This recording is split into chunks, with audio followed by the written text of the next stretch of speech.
राष्ट्र का पैसा, इस चैप्टर को पढ़ेंगे। तो इस चैप्टर में जो सबसे शुरुआती पॉइंट हम लोग करने जा रहे हैं उसका नाम है अर्थव्यवस्था। क्या नाम है? अर्थव्यवस्था।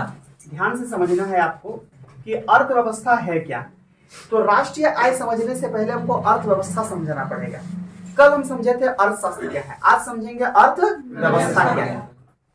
ध्यान से समझिएगा। मान लेते हैं कि ऐसे चित्र बना रहे, गोला है, मान लेते हैं कोई देश है। क्या है? देश। समझ आ रहा है? कोई भी देश, मान सकते, समझिए कोई भी देश होगा, क्या उस देश में संसाधन होगा? क्या होगा? संसाधन। संसाधन किसको बोलते हैं? संसाधन, ध्यान से समझना, संसाधन किसको बोलते हैं? ये भी अपने आप में बहुत बड़ा क्वेश्चन है। तुमको पूछेगा संसाधन क्या है तो क्या बोलोगे? एकदम सही बात है, जो लोगों को सुविधा। जैसे ये मार्कर हमारे लिए संसाधन है कि नहीं? क्योंकि मार्कर से हम क्या कर रहे हैं? पढ़ा रहे हैं। पेन तुम्हारे लिए संसाधन है कि नहीं? पेन से तुम क्या कर रहे हो? लिख रहे हो। कपड़ा हमारे लिए संसाधन है कि नहीं?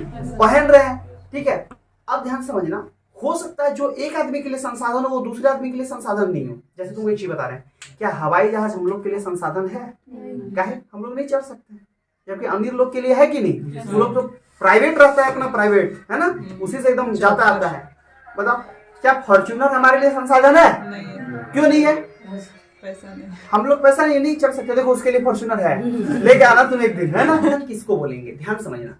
पहला चीज तो वो हमारे पास होना चाहिए, हमारे पर्यावरण में क्या होना चाहिए? होना चाहिए। जो हमारे पर्यावरण में उपलब्ध हो, हमारे इन्वायरमेंट में हो, उसको हम लोग बोलेंगे संसाधन। क्या बोलेंगे? संसाधन। यदि कोई चीज हमारे पर्यावरण में है, हमारे इन्वायरमेंट में है, तो उस चीज को क्या बोलेंगे? संसाधन। लेकिन कब?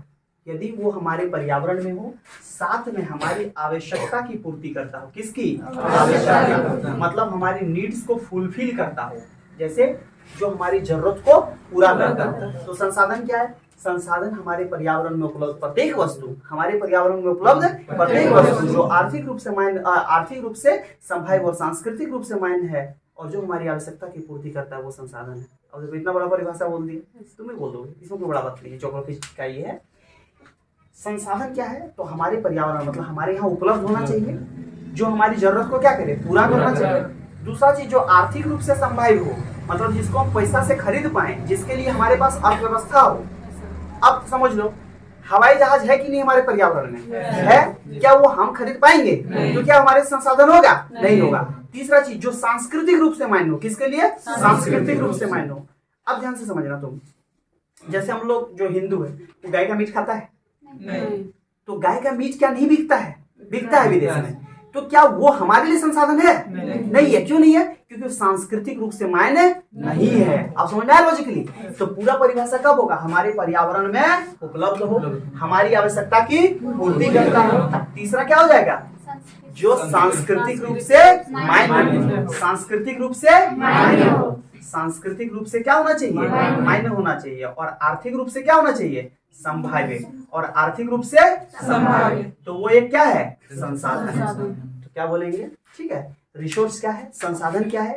ठीक है, जो हमारे पर्यावरण, मतलब हमारे इन्वायरमेंट में हो, ठीक है, हमारी आवश्यकता, हमारी नीड्स की को पूरा करता हो, फुलफिल करता हो, जो कल्चरली एक्सेप्टेबल हो, जो सांस्कृतिक रूप से मान्य हो और आर्थिक रूप से संभाव्य हो, इकोनॉमिकली पॉसिबल हो। क्लियर है कि नहीं? तो वो क्या है? संसाधन है। तो हम लोग कैसे बोलेंगे? सिंपल है, यहाँ देख के देखो, ट्राई करो, तुम बोल पाता है।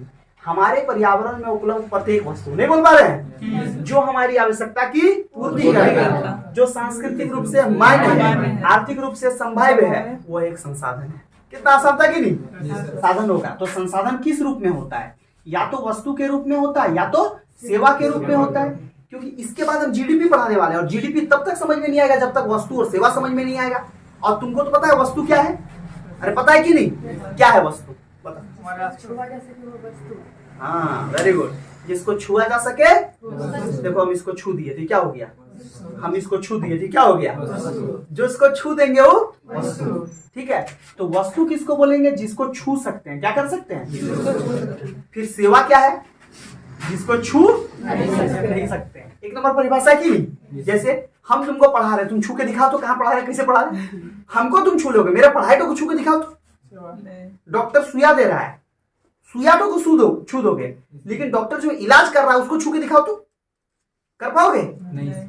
वकील जो बहस करेगा, वकील जो दिमाग लगाएगा, ठीक है, जो बुद्धि और कुबुद्धि लगाएगा, दोनों लगाता है वकील, ठीक है, बुद्धि और कुबुद्धि लगाएगा कि तुम उसको छू के दिखा देना, है ताकत नहीं। तो हम लोग वस्तु को सेवा को नहीं छू सकते, क्लियर है कि नहीं। तो कोई पूछेगा वस्तु क्या है, बोलना जिसको छू सकते हैं उसको वस्तु, और जिसको छू नहीं सकते हैं वो सेवा। तो वस्तु को जो छू सकते हैं इसी को तो हम लोग बोलते थे कंप्यूटर में हार्डवेयर, पढ़े हो कि नहीं, क्या बोलते थे, पर जो छुआ नहीं जा सकता उसको क्या बोलते हैं, सॉफ्टवेयर, क्लियर है कि नहीं। अब ध्यान समझना, पूछेगा कि सॉफ्टवेयर किसमें आता है, क्या बोलना है, सेवा। किसमें आता है, सेवा। प्राथमिक क्षेत्र, द्वितीय क्षेत्र या तृतीय क्षेत्र, क्या बोलोगे, तृतीय क्षेत्र। कल समझाए थे कि नहीं, तृतीय क्षेत्र में कौन आता है, सेवा। कौन आता है, सेवा। कौन आता है, सेवा। पहला चीज क्या बताया अभी, बताइए संसाधन किसको बोलेंगे। तो दुनिया में कोई भी ऐसा चीज नहीं याद रहेगा तो सिंपल याद रखना, दुनिया में कोई भी ऐसा चीज जो हमारी जरूरत को पूरा करे वो क्या है, संसाधन। वो क्या है, संसाधन। संसाधन रहेगा तो वस्तु और सेवा रहेगा, यही दो फॉर्म में रहेगा। वस्तु बोलते हैं जिसको छू सकते हैं और सेवा बोलते हैं जिसको छू नहीं सकते। यदि वस्तु और सेवा रहेगा तो इससे क्या होगा, इसको वितरण करेंगे, इसको बांटेंगे। क्या करेंगे, बांटेंगे, क्योंकि वस्तु सेवा बटाता है, क्लियर है कि नहीं। सब वस्तु एक ही का आदमी के पास है, बटाता है कि नहीं सबके पास। गाँव में देखना खेत है तो सबके बीच में बटा हुआ खेत है, अकेले एक आदमी के पास है, हाँ हो सकता है किसी के पास ज्यादा और किसी के पास कम है, ये अलग बात है। यही तो असमान वितरण हो गया, संसाधनों का क्या हो गया, असमान वितरण। तो हम आगे चल के पढ़ेंगे इससे क्या प्रॉब्लम हुआ। संसाधन है, वस्तु सेवा होगा संसाधन के रूप में। संसाधन यदि वस्तु सेवा होगा तो इसका वितरण करेंगे, क्या करेंगे, वितरण। और वितरण करेंगे तो ये क्या होगा, लोक कल्याण। क्या होगा, लोक कल्याण।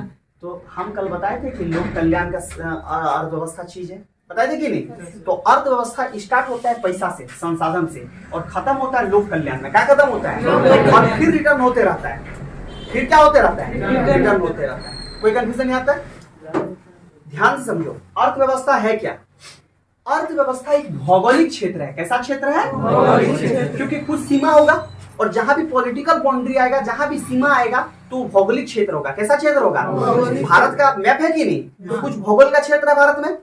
तो अर्थव्यवस्था एक भौगोलिक क्षेत्र होता है। कैसा क्षेत्र होता है, भौगोलिक क्षेत्र, जिसमें ध्यान समझना, अर्थव्यवस्था एक भौगोलिक क्षेत्र होता है जिसमें संसाधनों का वस्तु या सेवा के रूप में वितरण किया जाता है। जिसमें संसाधनों का वस्तु या सेवा के रूप में वितरण किया जाता है, क्लियर है कि नहीं। मतलब क्या है कि जिसमें रिसोर्सेस को, किसको, रिसोर्सेस, वस्तु बोलते हैं गुड्स। क्या बोलते हैं, गुड्स। लेकिन इंग्लिश में देखिए GOOD गुड्स, ये हो गया गुड्स, और GOOD लिखोगे तो गुड। गुड माने अच्छा, गुड्स माने वस्तु, ठीक है। तो गुड्स एंड सेवा को बोलते हैं सर्विसेज। क्या बोलते हैं, सर्विसेज। तो गुड्स एंड सर्विसेज का वितरण किया जाता है, मतलब इसको डिस्ट्रीब्यूट किया जाता है। क्या किया जाता है, डिस्ट्रीब्यूट। तो उससे क्या होगा, लोक कल्याण। क्या होगा, लोक कल्याण, ठीक है। क्या होगा, लोक कल्याण। इसी को बोलेंगे अर्थव्यवस्था। क्या बोलेंगे, अर्थव्यवस्था। तो अर्थव्यवस्था क्या है, तो हम लोग को सिंपल कैसे बोलना है, ध्यान समझिए कि अर्थव्यवस्था एक भौगोलिक क्षेत्र है। क्या है, एक भौगोलिक क्षेत्र, जिसमें संसाधनों का वस्तु या सेवा के रूप में वितरण किया जाता है, जिससे लोक कल्याण होता है। पूर्ण विराम। समझ में आ रहा है कि नहीं। किसको बोलते हैं, हमारे पर्यावरण में उपलब्ध प्रत्येक वस्तु जो हमारी आवश्यकता की पूर्ति करता है, जो सांस्कृतिक रूप से मान्य और आर्थिक रूप से संभाव्य है, वो एक क्या है, संसाधन। संसाधन कैसे होगा, या तो वस्तु के रूप में होगा या तो सेवा के रूप में होगा, ठीक है। वस्तु बोलते हैं जिसको छू सकेंगे, सेवा बोलते हैं जिसको छू नहीं सकेंगे। तुम किसी का सेवा कर रहा है तो उसको छू के बता पाएगा कि क्या तुम कैसे सेवा कर रहा है, नहीं ना। इसको सिर्फ महसूस कर सकते हैं। क्या कर सकते हैं, महसूस कर सकते हैं। वितरण, अब इस वस्तु और सेवा का फिर क्या होगा, वितरण। वितरण के बाद वो लोक कल्याण होगा। क्या होगा, लोक कल्याण। लोक कल्याण मतलब कैसे, अब देखो सरकार क्या करती है, सबसे टैक्स लेती है कि नहीं। उस टैक्स से क्या बनाती है, सरकारी अस्पताल। सरकारी अस्पताल सबका फायदेमंद है कि नहीं। उससे क्या बनाती है, सरकारी स्कूल। उससे क्या बनाती है, सड़क। सड़क सबके लिए होता है। उससे क्या बनाती है, गांव गांव में लाइट लगाती है। अभी बड़ा बड़ा लाइट लग रहा है, देख रहे हैं कि नहीं। तो सरकार वो सब क्यों दे रही है, वो अपना पैसा से नहीं दे रही। कहाँ पाएगा वो अपना पैसा, हम ही लोग का टैक्स पैसा है और उसी को दे रही है। तो वही बताइए, संसाधन का वस्तु या सेवा के रूप में वितरण लोक कल्याण कहलाता है। यदि सरकार ना हो, एक मिनट के लिए सोच लो, बहुत कोई बोलता है सरकार नहीं होना चाहिए। सरकार ना हो तो बोलो अमीर आदमी 1 टका देगा अपना, गरीब का और मरण हो जाएगा कि नहीं। अभी तो ऐसे 35 किलो चावल मिल जा रहा है, दाल मिल जा रहा है, आलू मिल जा रहा है, और कोई एहसान नहीं कर दे रहा है। चावल वोल देखिए हम लोग पर कोई एहसान नहीं कर दे रहा है, टैक्स ले रहा है तब दे रहा है, क्लियर है कि नहीं। ये देश हर किसी का बराबर है। इकोनॉमी के मामले में कोई बोलता है ये ज्यादा टैक्स दे रहा है, ज्यादा टैक्स दे रहा है, कम टैक्स दे रहा है। क्या है, अंबानी ज्यादा टैक्स दे रहा है तो कमा भी तो ज्यादा रहा है। और तुमको बता दे एक चीज, जब आगे पढ़ाएंगे तो पढ़ाएंगे टैक्स का ज्यादा भार हम लोग उठाते हैं तुलनात्मक रूप से वो लोग। अब सोचो, कोई आदमी जो 100 रुपया कमा रहा है और 100 में से जो 80% उसको टैक्स दे दिया, और कोई आदमी 1000 कमा रहा है और इसमें से 200 रुपया टैक्स दिया, तो ज्यादा टैक्स कौन दिया? 100 रुपया जो कमा रहा है। ये ज्यादा टैक्स दिया है, लेकिन दिख किसका रहा है? इसका। तो सबका भरम तोड़ देंगे इकोनॉमिक्स में। क्लियर है कि नहीं? जी सर। हाँ, कोई बोलेगा टैक्स, बोला हम भी तो टैक्स दिए हैं, नहीं दिए हैं। खा रहे हैं उसमें टैक्स दे रहे हैं, पहन रहे हैं उसमें टैक्स दे रहे हैं, और तुमको क्या चाहिए? जीवन तुम्हें भी टैक्स चाहिए क्या? खेत में भी टैक्स लगता है, पता है कि नहीं? रसीद कटता है जमीन का, कटता है कि नहीं कटता है? तो बताओ, खेतों में टैक्स ले रहा है। पता कहाँ तक समझ में आया? अब इसके बाद एक खतरनाक टॉपिक में इंटर करने जा रहे हैं, अपने एकदम पेटी बांध लो, ठीक है, उड़ने के लिए एकदम। जीडीपी अंग्रेज मीडियम का बच्चा लोग रटता है, जी से होता है ग्रॉस। क्या रहता है? ग्रॉस। तुम भी याद रखना ग्रॉस। क्या याद रखना? ग्रॉस। इसको याद रखना ही रखना। डी से होता है डोमेस्टिक। क्या होता है? डोमेस्टिक। पी से होता है प्रोडक्ट। ठीक है, ग्रॉस डोमेस्टिक प्रोडक्ट। अब ध्यान समझना, इस ग्रॉस को हिंदी से बोलते हैं सकल। सकल मतलब सब कुछ। डोमेस्टिक माने घर, घरेलू।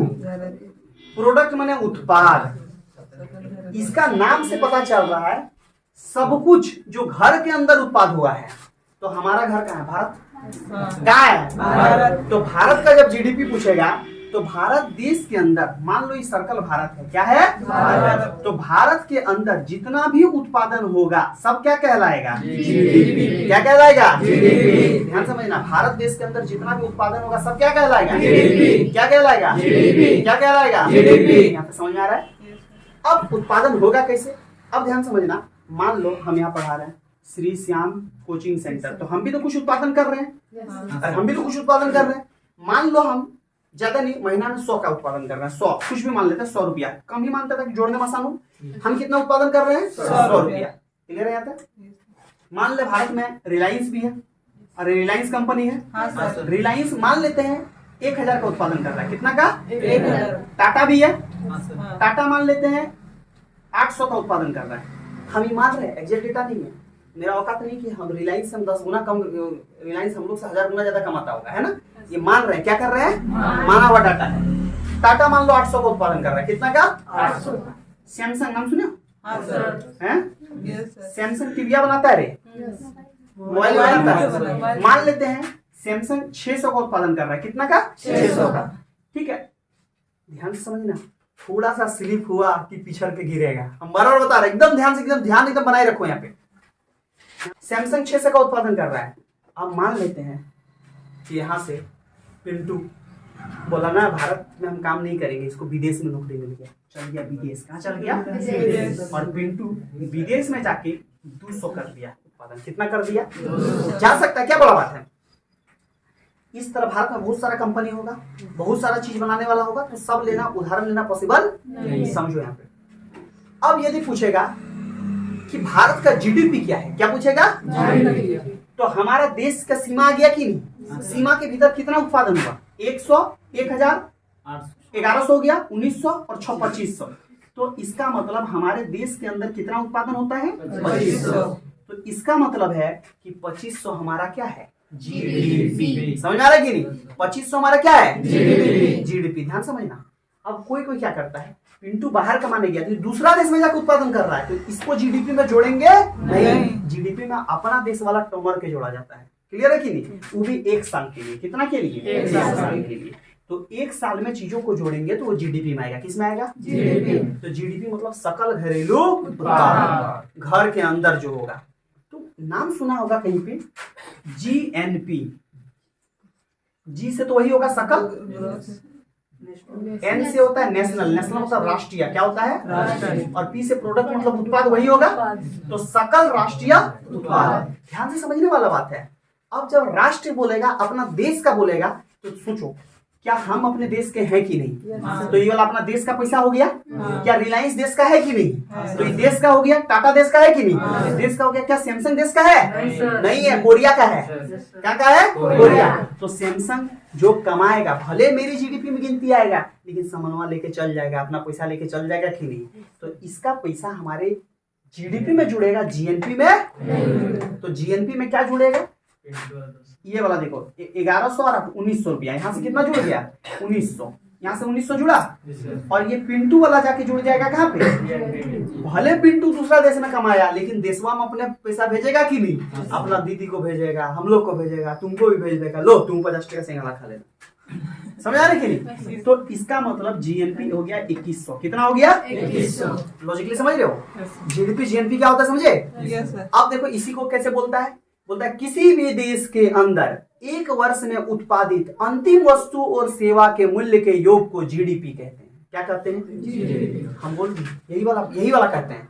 अब यही पूछेगा जीएनपी किसे कहते हैं, सकल राष्ट्रीय उत्पादन, तो पूछेगा किसी भी राष्ट्र में एक वर्ष में, ठीक है, एक वर्ष में कुल, क्या पूछेगा, कुल राष्ट्र के व्यक्तियों द्वारा उत्पादित मूल्य को राष्ट्रीय जीएनपी कहते हैं। क्या कहते हैं? अब तुमको बेसिक आइडिया लगा जीडीपी जीएनपी क्या है?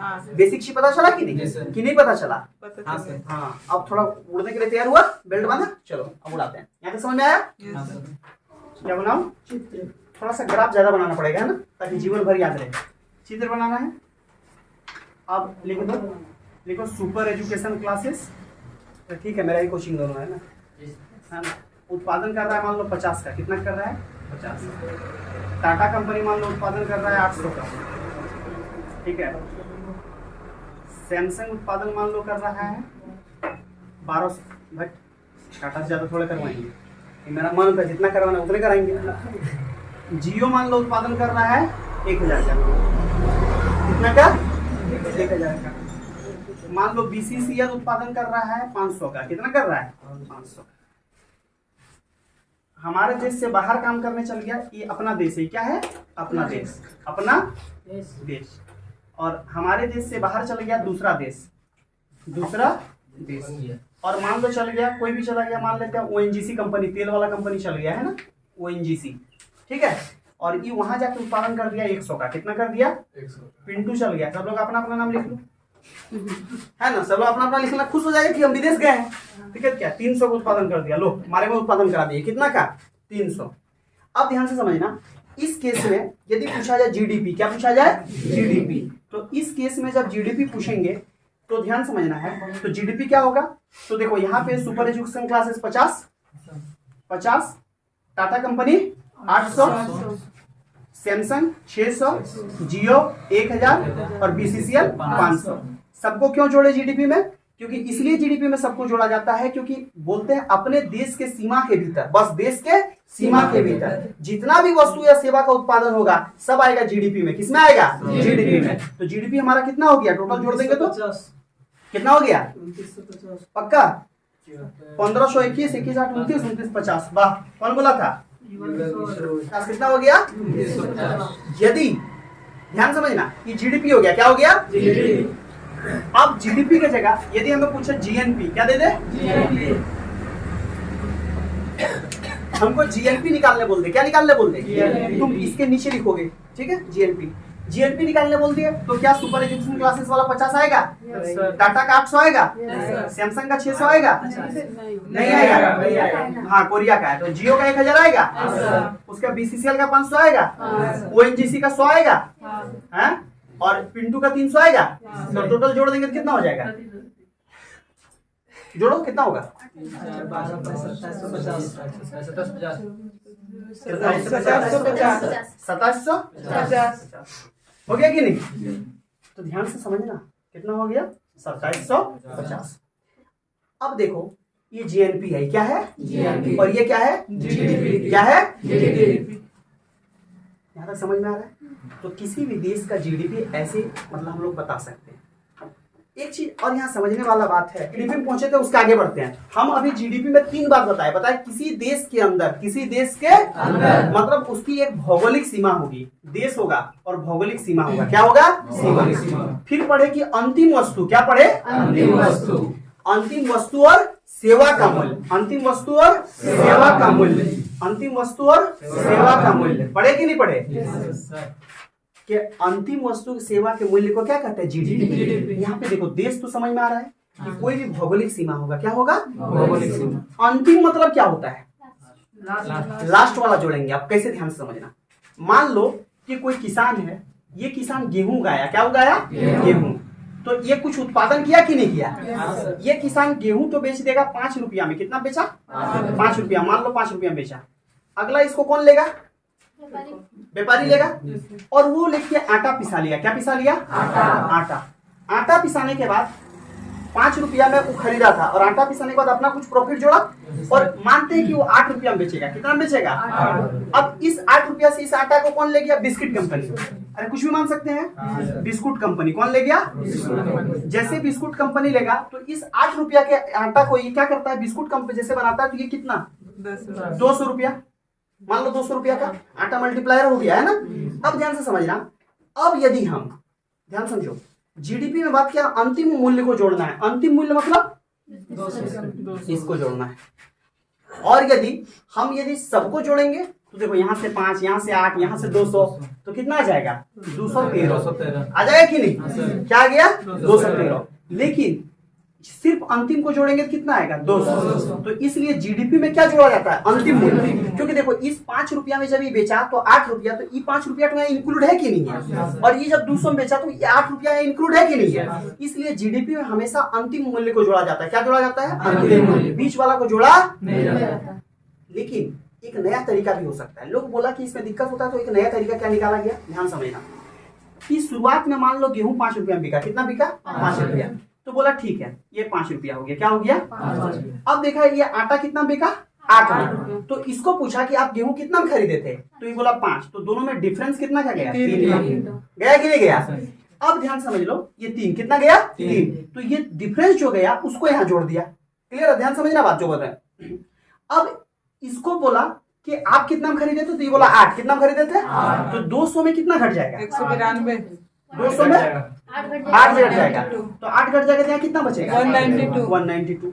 इसका मतलब 5 रुपया, 3 रुपया और 192 जोड़ देंगे तो कितना होगा? 200।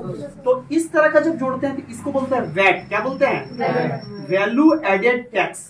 मतलब जितना वैल्यू किए उसी के अनुसार टैक्स लगा देंगे तो टैक्स हो जाएगा। टैक्स नहीं दे रहे हैं तो वैट ये लगता है, इसी पे वैट लगता है। जब टैक्स पढ़ाएंगे तो ऐसे ही लगता है, बताएंगे। ध्यान समझिए, हम बताने क्या पूछ रहे हैं कि मान लीजिए कि कोई भी सामान यदि हम लिए तो उसमें कुछ परिवर्तन करते हैं कि नहीं करते हैं? ध्यान समझो। हम यदि कॉपी खरीदे, क्या खरीदे? कॉपी। उस कॉपी को हम खरीदे 10 रुपया में और उससे अपना नोट्स लिख दिया। अपना हाथ से क्या लिख लिए? नोट्स। उस नोट्स को हम बेचेंगे कितना में? 100 रुपया में। तो वो जो 90 रुपया का वैल्यू एड हुआ वो कौन किया? हम किए। लॉजिकली बात है कि नहीं? तो उसी तरह हम लोग करते हैं कि जब एक सामान लेके दूसरा सामान बनाते हैं तो उसमें वैल्यू ऐड होता है। क्या होता है? मान लो कोई डॉक्टर है। वो डॉक्टर क्या करता है कि बाजार से जाके कुछ दवाई लेके आया और मार्केट से मेडिसिन लेके आया। उस मेडिसिन को लाने के बाद वो जाके किसी के घर में मान लो डिलीवर करता है, होम डॉक्टर है, और जाके उसको देता है। तो देने के बीच में उसमें कुछ वैल्यू ऐड किया कि नहीं किया? तो उस वैल्यू ऐड का वो पैसा लेगा कि नहीं लेगा? उसी को बोलते हैं वैल्यू एडेड। क्या बोलते हैं? Value added. तो इसी को बोलते हैं मूल्यवर्धन। हिंदी से क्या बोलते हैं? मूल्यवर्धन। मूल्य का बढ़ जाना क्या कहलाता है? मूल्यवर्धन। अब समझ आए? तो जीडीपी में अंतिम वस्तु आता है कि नहीं आता है? अब तुमको एक क्वेश्चन देते हैं कि जीडीपी में, ध्यान समझना क्वेश्चन, बहुत इंपॉर्टेंट क्वेश्चन है कि जीडीपी में निम्नलिखित में शामिल किया जाता है। जीडीपी में निम्नलिखित में से शामिल किया जाता है। नंबर 1 विदेशी खर्चा को। नंबर 2, पहला नंबर 1 क्या बोले? जीडीपी में शामिल किया जाता है। नंबर 1 विदेशी खर्चा को। नंबर 2 ठीक है मूल्य संवर्धन को। नंबर 3 अंतिम वस्तु के मूल्य को। और नंबर 4 इनमें से कोई नहीं। क्या आंसर होगा? अंतिम वस्तु के मूल्य को भी और मूल्य संवर्धन को भी। दिमाग लगाना है, एग्जाम में से कंफ्यूजन करा देगा। क्लियर है कि नहीं?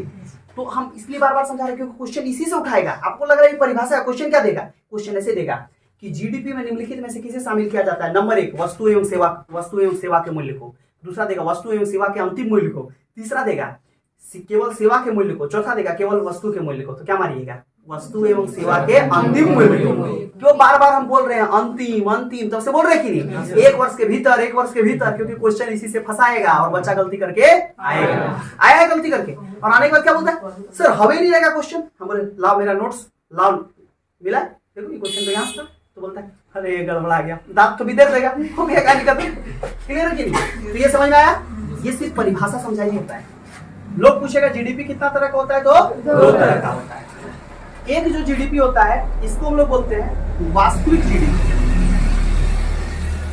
क्या बोलते हैं? वास्तविक जीडीपी। ठीक है। और दूसरा जो जीडीपी होता है इसको बोलते हैं नॉमिनल जीडीपी। क्या बोलते हैं? Nominal GDP. भाई साहब ये तो खतरनाक बात हो गया। एक होता है वास्तविक जीडीपी, एक होता है नॉमिनल जीडीपी। होता क्या दोनों, ध्यान से समझना।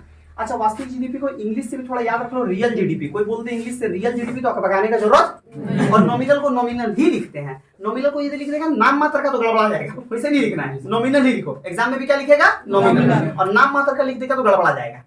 कभी कभी कुछ चीज का हिंदी नहीं मिलेगा तो उसमें टेंशन नहीं लेना। अब रियल जीडीपी होता क्या? वास्तविक जीडीपी जो होता है और नॉमिनल जीडीपी होता है, दोनों में अंतर होता है। कैसे अंतर होता है ये समझना। इसके लिए हम एक एग्जांपल उठाएंगे। मान लेते हैं कि कोई एक कंपनी है जो साइकिल बनाती है। क्या बनाती है? साइकिल। या साइकिल नहीं, हम कुछ भी मान लेते हैं। मान ले कोई कंपनी है जो मार्कर बनाती है। क्या बनाती है? मार्कर। तो एक कंपनी है और ये कंपनी क्या बना रही है? मार्कर। कंपनी बना रही है मार्कर। तो देखिए, सपोज देखा मान के चलते हैं कि ये कंपनी जो है 2010 में भी कुछ मार्कर बनाई होगी। अरे हाँ या नहीं? यहाँ पे वर्ष मान लेते हैं। क्या मान लेते हैं? वर्ष। 2010 में कुछ बनाई होगी, फिर 2011 में कुछ मार्कर बनाई होगी, 2012 में बनाई होगी ठीक है। ऐसे करते करते करते करते 2023 में कुछ बनाई होगी। 24 का भी नहीं आएगा। 24 का भी कैसे आएगा? 24 में खत्म ही नहीं हुआ है।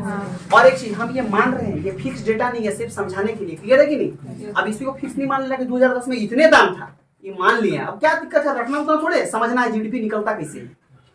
अब देखो, मान लेते हैं कि कोई पेंसिल कंपनी है, ये वर्ष, ऊपर में क्या माने हैं? वर्ष। और यहाँ पे मान लेते हैं संख्या। क्या मान लेते हैं? संख्या। और यहाँ पे मान लेते हैं मूल्य। क्या मान लेते हैं? मूल्य। कुछ तो दाम होगा, ठीक है। क्या होगा? दाम होगा। और यहाँ पे मान लेते हैं जीडीपी। क्या मान लेते हैं? जीडीपी। अब ध्यान से, तुमको ध्यान से समझने वाला बात है जो हम समझाने खोज रहे हैं। देखो चार्ट बन गया पूरा अच्छा से।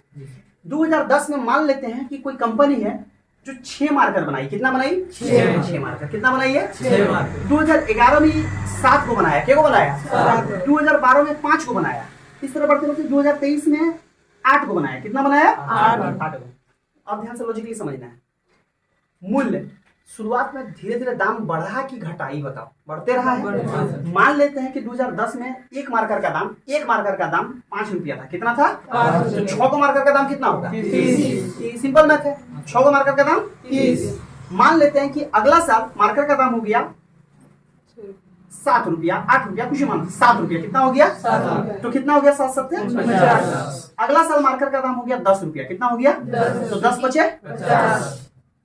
अगला साल मान लो इसी तरह 2024 में आ जाए और मार्कर का दाम हो गया 20 रुपया। कितना हो गया? 20। तो कितना हो गया? 160। अब देखिए, यहाँ पे जब जीडीपी सरकार दिखा रही है हमको, या ये जीडीपी जब नजर आ रहा है तो लग रहा है कि वाह 30 था, 49 हुआ, 50 हुआ, 160, कितना देश विकास कर लिया। लग रहा है कि नहीं कि देश बहुत क्या हो गया। लेकिन एक लॉजिकली बात समझना बात को, यहाँ पे देखो, जब यहाँ संख्या देख रहे हैं तो पहला साल 6 को उत्पादन हुआ, फिर 7 को, 1 को बढ़ा, फिर 2 को घट गया। घटा कि नहीं घटा?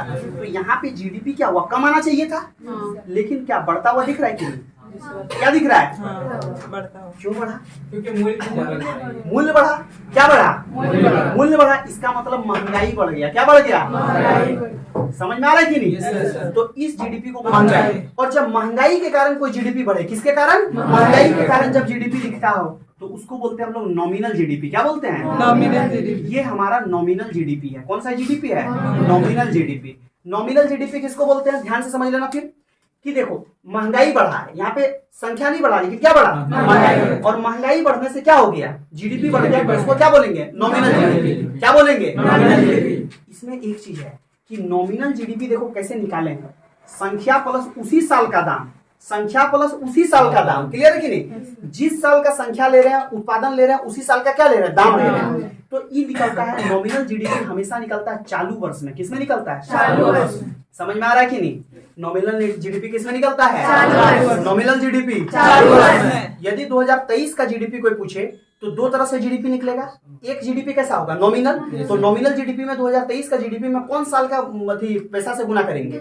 2023 का जो मूल्य है, 2023 का मूल्य है। 2018 का नॉमिनल जीडीपी निकालेंगे तो उसमें कौन साल का पैसा से गुना करेंगे? 2018। लेकिन जब हम लोग रियल जीडीपी निकालते हैं, क्या निकालते हैं? रियल। तो 1 साल लेते हैं, इसको हम लोग बोलते हैं आधार वर्ष। क्या बोलते हैं? आधार वर्ष। जब हम लोग रियल जीडीपी निकालते हैं तो आधार वर्ष पे निकलता है, मतलब ये प्रत्येक साल दाम अलग नहीं होता है। तो अभी जो भारत का आधार वर्ष है ये 2011-12 है। कब है? भारत का आधार वर्ष कितना है? 11 की नहीं, कितना है? इसी केस को सेम कंडीशन को उठा के यहाँ रखे हैं, क्लियर कि नहीं? सेम कंडीशन को सबसे पहले क्या है? वर्ष है कि नहीं? पहले क्या है? वर्ष। वर्ष के बाद क्या था? संख्या। संख्या के बाद क्या था? मूल्य। क्या था कि नहीं? और मूल्य के बाद क्या है? जीडीपी। क्या है? जीडीपी। ध्यान समझना। तो सबसे पहले जब हम लोग वर्ष लेंगे तो ये वर्ष है 2010, फिर क्या है? 2011, फिर क्या है? 2012, फिर और लिखे हैं क्या? डॉट डॉट डॉट कहाँ तक चल गए हैं? 2023 तक। ध्यान से समझने वाला बात है, सेम उठा रहे हैं। इसमें 2010 में 6 को उत्पादन हुआ, 7 में 7 हो गया, 5 हो गया, फिर 8 हो गया। तो मूल्य 2010 में कितना था? 5। तो यहाँ भी क्या डाल दिए? 5। लेकिन सब में क्या रहेगा? 5।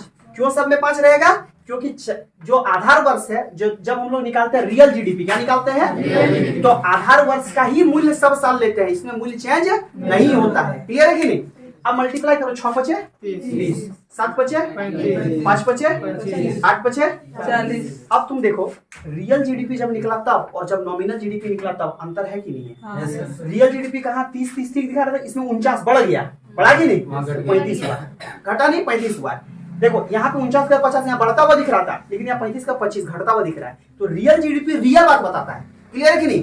रियल जीडीपी समझ में आ रहा है बात? देखो हम बताए जीडीपी 2 प्रकार का होता है। कितना प्रकार का होता है? एक होता है वास्तविक जीडीपी, रियल जीडीपी, एक होता है नॉमिनल जीडीपी। जीडीपी को समझने के लिए पहले हमको समझना पड़ेगा नॉमिनल जीडीपी। क्या समझना पड़ेगा?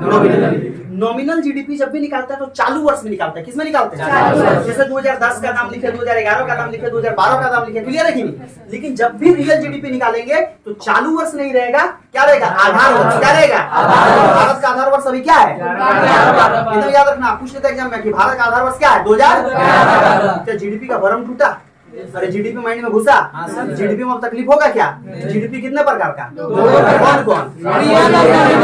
रियल और नॉमिनल। चालू वर्ष में कौन सा जीडीपी? नॉमिनल। और आधार वर्ष में कौन सा जीडीपी? भारत का आधार वर्ष अभी क्या है? 2011।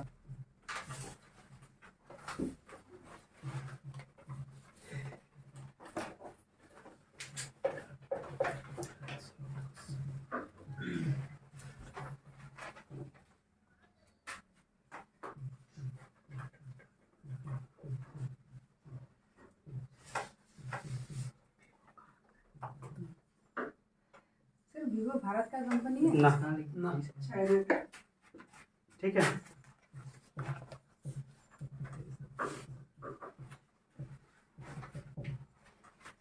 चलो ये क्वेश्चन बना के दिखाओ। इसमें दिया है टाटा 70, वीवो दिया 50, सेक दिया है, सेक माने सुपर एजुकेशन क्लासेस, ठीक है। मेरा यूट्यूब में पोस्टर वही है, ठीक है। 30 विदेश में रमेश गया कमाने 20। क्वेश्चन में आया हो एग्जाम में, ठीक है। लैंग्वेज में रहता है, कैसे रहता है? तो लैंग्वेज से तुम इस तरह चेंज नहीं कर पाओगे क्या, ठीक है। अब इसको तुमको जीडीपी और जीएनपी निकालना, फ्लक्स निकाल के दिखाओ।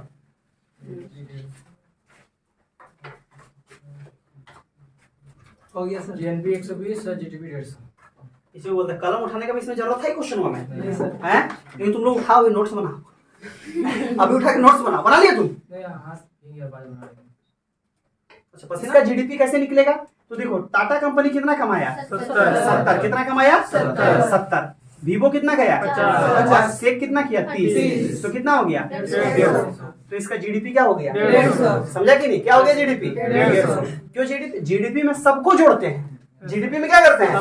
सबको जोड़ते हैं, जो हमारे देश के अंदर, चाहे विदेशी पैसा हो चाहे अपना पैसा। लेकिन जीएनपी में किसको जोड़ते हैं? तो ध्यान समझो, जीएनपी में टाटा का 70 जुड़ेगा, वीवो का 50 नहीं जुड़ेगा। जीएनपी जो नहीं जुड़ेगा, विदेशी कंपनी है, इस अपना देश का नहीं है। सेक का जुड़ेगा कि नहीं? 30। और रमेश बिष्ट का जो बाहर से कमा के देगा वो भी मेरे देश का है, तो वो भी जुड़ गया। 70 30 120। तो जीडीपी 150 और जीएनपी 120। आप समझ में आया? कोई दिक्कत नहीं है आपके पास? जीडीपी बड़ा हो सकता है जीएनपी से, जैसे अभी हुआ। क्लियर है कि नहीं? दूसरा कंडीशन में जीडीपी छोटा हो सकता है जीएनपी से, और तीसरा में जीडीपी बराबर हो सकता है जीएनपी। तो इसमें क्या लगता है, कौन वाला होने से एकदम फायदा है? सेकंड सेकंड वाला देखो तुमको जीडीपी पूछ गया, जीएनपी पूछ गया। अभी 3 कंडीशन दे दी। एग्जाम में क्या पूछेगा हमको भी नहीं पता, लेकिन इतना खतरनाक पढ़ा देंगे जो पूछेगा वो तुमसे कम जानेगा। जीडीपी जीएनपी, जीडीपी बड़ा होगा या जीएनपी बड़ा होगा तब, या दोनों बराबर होगा तब, कब फायदा होगा? जीएनपी बड़ा होगा। सिंपल बात है। अरे जीडीपी जीएनपी। अब तुमको एक चीज बताओ, अपना पैसा क्या है? जीएनपी, और दूसरा जीडीपी क्या है? दूसरा का पैसा है। तो हमको अपने वाला काम आएगा। तो जीडीपी, यदि जीडीपी बड़ा हुआ जीएनपी से, तो इसका मतलब अच्छी अर्थव्यवस्था है क्या? नहीं। कैसी अर्थव्यवस्था है? खराब अर्थव्यवस्था है। कैसा अर्थव्यवस्था है? खराब अर्थव्यवस्था। बोलो, तुम्हें बुझते पारली? ভালো तेरी तो बांग्ला बोलने लगे ना। यदि जीएनपी बड़ा हो गया तो क्या होगा? अच्छा अर्थव्यवस्था। कौन सा अर्थव्यवस्था? अच्छी अर्थव्यवस्था। अच्छा, दोनों बराबर हुआ तो बंद अर्थव्यवस्था। मैंने कुछ हो ही नहीं रहा है, सब में बराबर है। बंद अर्थव्यवस्था। कैसी अर्थव्यवस्था है? भारत की अर्थव्यवस्था 1991 के पहले बंद अर्थव्यवस्था थी। ठीक, 1991 के बाद खुला एलपीजी आया, जो हम लोग आगे पढ़ेंगे, लिबरेशन, प्राइवेटाइजेशन, ग्लोबलाइजेशन। ठीक है, उसमें नई आर्थिक नीति आया 1991 में।